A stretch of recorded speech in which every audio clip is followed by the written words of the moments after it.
Hey all, it's Zach Lokes.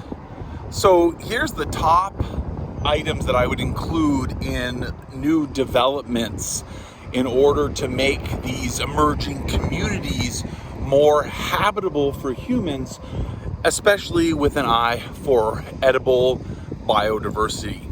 So number one is I would simply add a large diversity of fruit trees and berries and herbs built into the green spaces along the sidewalks and the roads, because it's easy to have a large continuous edible hedge integrated into these designs from the get-go. Number two is, with large plots like this in front of dwellings, I would build in a series of raised beds or permabeds with good composted fertility already built in, ready to go.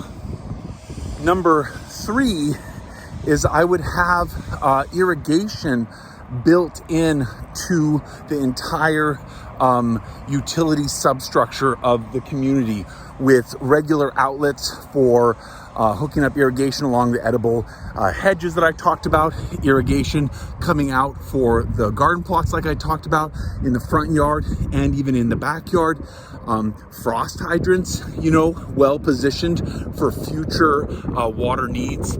You never know what you're going to need, so why not develop it in a way that allows flexibility. Number four, is I would have built into all these buildings a built-in cold storage root cellar that's in the basements that these all have, and goes into the ground from the basement, maybe even with exterior entrances. So this is an old-fashioned design. We just do a modern twist on that. Number five is I would create a community processing hub and even additional larger scale cold storage, and even a community storefront in every single one of these new developments. So people who are growing food have the opportunity to process it and turn it into products like jams and various preserves. And there's even additional cold storage.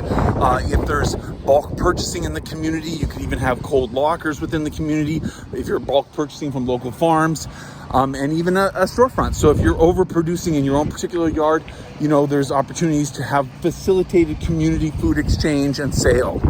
So yeah, those are some of my top thoughts in what we could do in urban and suburban new developments that have tons of opportunity, because everything is being started from scratch, to make use of that space, to make use of that development.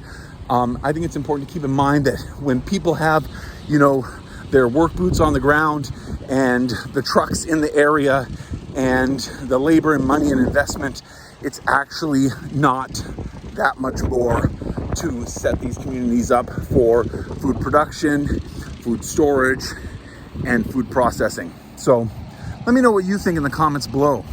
Today's been a good day for design, and if you like this sort of thing, like, subscribe, and we'll see you next time.